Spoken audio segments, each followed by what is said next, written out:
Coucou tout le monde. Alors je vous reviens avec une vidéo flop du moment. Je vais pas dire flop du mois parce que c'est pas forcément du mois, ça peut être des 2 ou 3 derniers mois.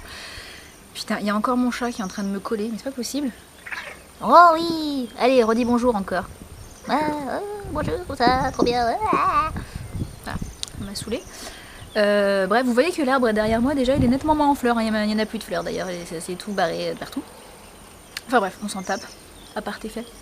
Donc mes flops du moment, il y en a quand même quelques-uns, mais il n'y en a pas non plus des caisses, parce qu'en fait, quand j'ai un flop, vraiment un gros flop, en général, soit ça passe à la poubelle, soit je le donne à ma mère. Voilà, soit je donne à une copine qui a envie de tester, et puis voilà, donc voilà. Alors je vais commencer par des crayons Kohl. C'est les crayons de chez Sleek. Alors de manière générale, j'ai pas de bol avec Sleek puisque je suis déjà allergique au fard à paupières Sleek. Alors qu'il y a une magnifique palette qui va sortir très bientôt d'ailleurs de chez Sleek et je suis juste dégoûtée de ne pas pouvoir la prendre. Passons. Donc c'est ces crayons Kohl de chez Sleek. Donc Kohl Eyeliner Pencil. Donc moi j'en ai 3, là j'en ai sorti que 2. J'ai le bleu, donc le saphir, une guêpe. Il y a le Green Ivy et il y en a un autre qui est un peu violet. Donc j'en ai 3. Et en fait ils sont à chier.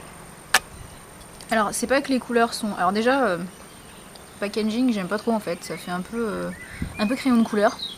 C'est un peu moyen. Et alors, mais ils sont durs, je vous jure, ils arrachent l'œil quoi. Enfin je sais pas, ils glissent pas du tout en fait. Ils sont super durs. Donc déjà, pour vous en mettre dans la muqueuse... j'ai envie de dire bon courage parce que ça fait super mal. Les couleurs par contre sont pas vilaines, vous voyez, ça c'est le vert, donc plutôt pas mal. Je vous fais le bleu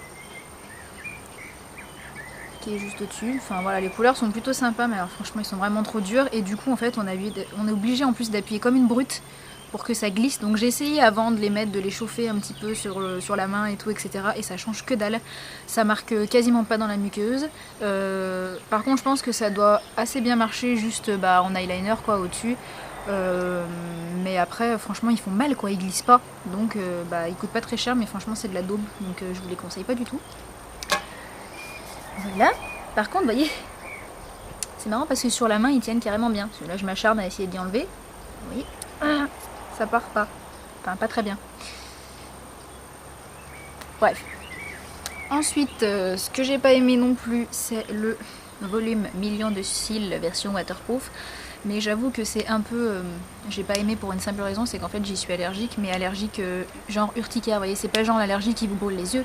C'est genre l'allergie, vous prenez plein de boutons autour de l'œil. Comme j'étais dégoûtée quand je l'ai acheté. Par contre, ouais, je trouve que la brosse est assez bien essorée quand elle sort, ça c'est clair. Il est assez noir, il n'y a aucun souci là-dessus. Et ce que j'aime pas trop non plus par contre, c'est que la brosse elle est vachement...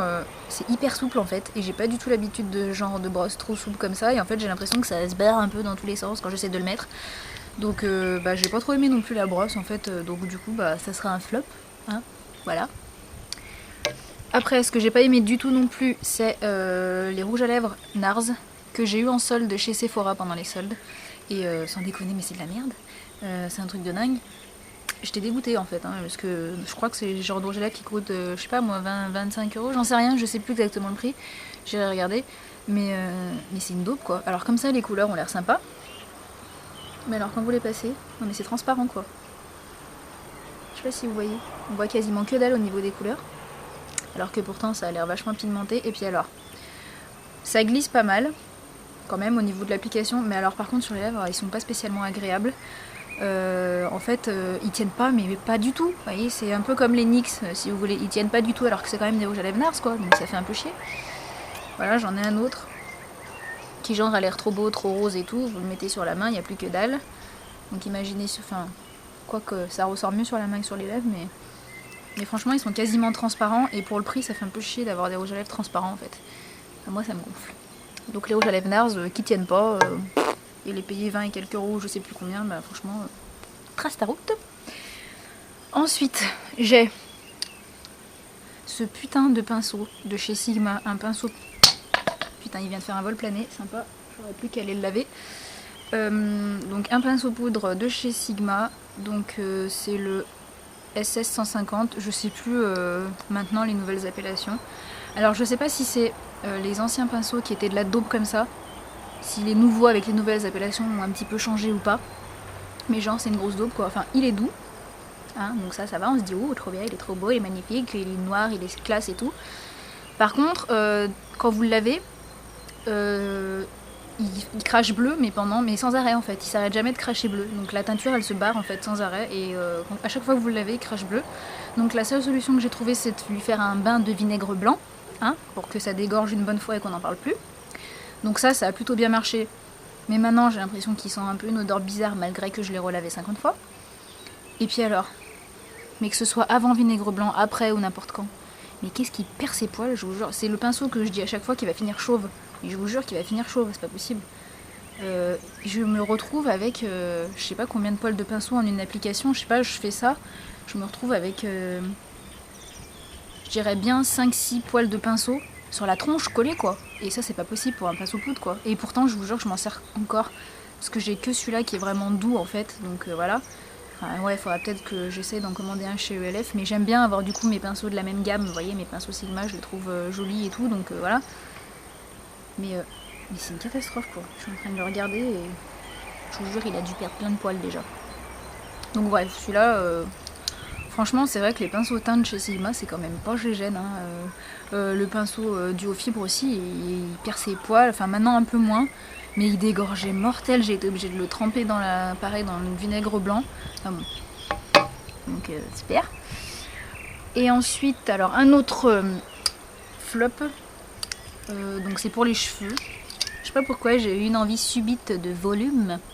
Et donc j'ai acheté cette laque volume de chez Nivea. Mais alors qui est une daube, mais une grosse daube.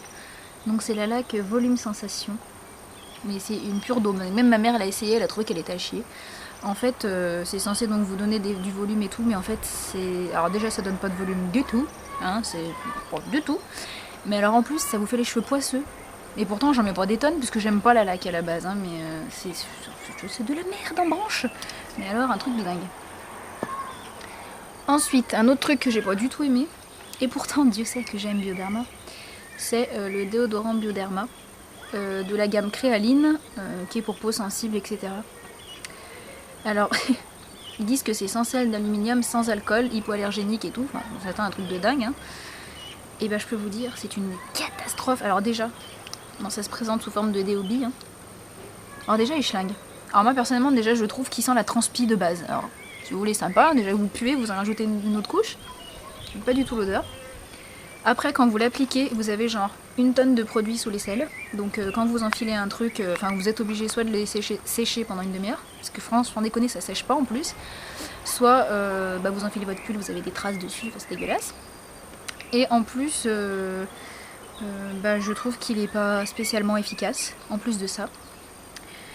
Qu'est-ce que je voulais dire d'autre ? Ah oui, j'ai eu le malheur une fois de me raser juste avant, je me rase les aisselles, hein, voilà, j'enlève les poils, donc je me rase et ensuite je mets ce déo. Et bah putain, je vous jure que, alors là c'est des grosses conneries qu'il est censé d'aluminium et sans alcool, c'est pas possible. J'ai fait une réaction de dingue, j'avais les aisselles après dessous, parce qu'après je suis allée à la danse donc j'ai transpiré un peu et tout, mais j'avais les aisselles complètement irritées, toutes rouges et tout, donc ouais, super leur truc, et ben poubelle, hein. Enfin non, je le garde dans mon sac vraiment en cas d'extrême urgence. Et en général, j'en mets 1 tonne le matin de déo, ça suffit, mais voilà quoi, c'est une horreur. J'ai détesté. Et enfin, un dernier, non j'en ai encore 2 de flop. Au niveau des vernis, j'ai commandé le fameux Crackle, voilà, mais de chez Barry M, qui coûte moins cher que le Black Shatter. Donc j'ai commandé celui-là. Et bah pour moi, vous allez me croire ou vous allez pas me croire, mais c'est un flop. Alors c'est pas qu'il est nul en soi, hein, je veux dire, en fait c'est un flop pour moi, voilà. Parce que, donc j'ai commencé par appliquer 2 couches de vernis à ongles de couleur, donc j'avais mis un vernis de couleur bleue. Puis ensuite j'ai mis un top coat par-dessus, puisque c'est les conseils que j'avais lus de partout, hein, qu'il fallait mettre un top coat pour bien protéger le vernis dessous. Et ensuite j'ai mis mon truc Barry M là. Alors déjà ça sèche genre trop vite et donc c'est super casse-gueule à appliquer je trouve, parce que vous en mettez un tout petit peu et puis voilà, si vous avez raté un endroit, c'est la misère parce que vous pouvez pas revenir dessus, enfin bref. Par contre l'effet craquelé marche très bien, ça c'est sûr, sauf si vous mettez en grosse couche, parce qu'il y a un ongle que j'ai foiré où j'ai mis une grosse couche, mais en fait tout s'est barré, il y avait eu genre une tache ou deux taches noires, sinon tout le reste s'est barré, j'ai rien compris. Donc bref, voilà. Et par contre le truc que j'ai détesté, alors déjà je trouve que l'effet en fait est affreux sur moi, enfin je sais pas si c'est parce que j'ai les ongles longs, mais j'ai trouvé l'effet moche en fait, ça faisait crade, ça faisait franchement pas terrible. Et ce que j'ai pas aimé aussi, c'est que ça m'a attaqué mon vernis dessous en fait. Pourtant j'avais mis un top coat exprès pour le protéger, et ben ça me l'a attaqué quand même, c'est à dire que plus ça allait et plus en fait mon vernis de dessous commençait à se barrer en fait. Ça a pas craquelé dessous mais ça m'enlevait la couleur du vernis. Donc un peu deg quoi. Donc pour le coup j'ai fait vraiment le gros mouton de panure, j'ai acheté ça pour faire comme tout le monde. Et je pense que c'est pas un truc que je vais mettre super souvent en fait. Et ensuite un autre flop. Alors méfiez-vous des vernis China Glaze qui sont clairs. Parce que là par exemple j'en ai pris un de ceux que j'avais, donc le Strawberry Smoothie que je vous ai présenté dans une de mes dernières vidéos. J'ai essayé aussi le Pure Elegance qui est très clair, j'ai fait un swatch sur mon Facebook. Et en fait ils sont vraiment pas opaques, mais du tout. C'est-à-dire qu'au bout de 2 couches on voit encore votre ongle à travers, et je pense qu'avec 3 couches même c'est limite si on voit pas encore. Donc voilà, China Glaze c'est bien pour les vernis foncés et pour les vernis moyens, mais pour les vernis clairs, je pense qu'ils sont trop liquides en fait pour que ça fasse des couches vraiment opaques. Donc un peu dégoûtée du coup par ces vernis, mais bon en même temps je me dis ça peut faire un effet un peu naturel et frais pour le printemps ou l'été, donc bon je les garde de toute façon, mais je pense que j'y ferai attention à pas trop commander des vernis trop clairs maintenant. Sinon je vous montre vite fait ce que j'ai fait sur mes ongles. Donc là j'ai le Drive In de chez China Glaze qui est un espèce de rouge orangé un peu métallique qui est magnifique, et par dessus en fait j'ai mis, vous allez peut-être pas bien voir, c'est un tampon Conad avec des espèces de croix, je sais pas trop, et en fait j'ai mis du doré et je trouve que la couleur rend juste trop bien en fait. C'est assez discret au niveau du tampon Conad, on sait pas trop ce que c'est, mais par contre l'effet doré par dessus, le orangé, moi j'adore. Voilà, c'était mes flops du moment. J'espère que ça vous évitera d'acheter de la daube, voilà. Hein. Et puis sur ce, je vous fais plein de bisous. Et puis ciao.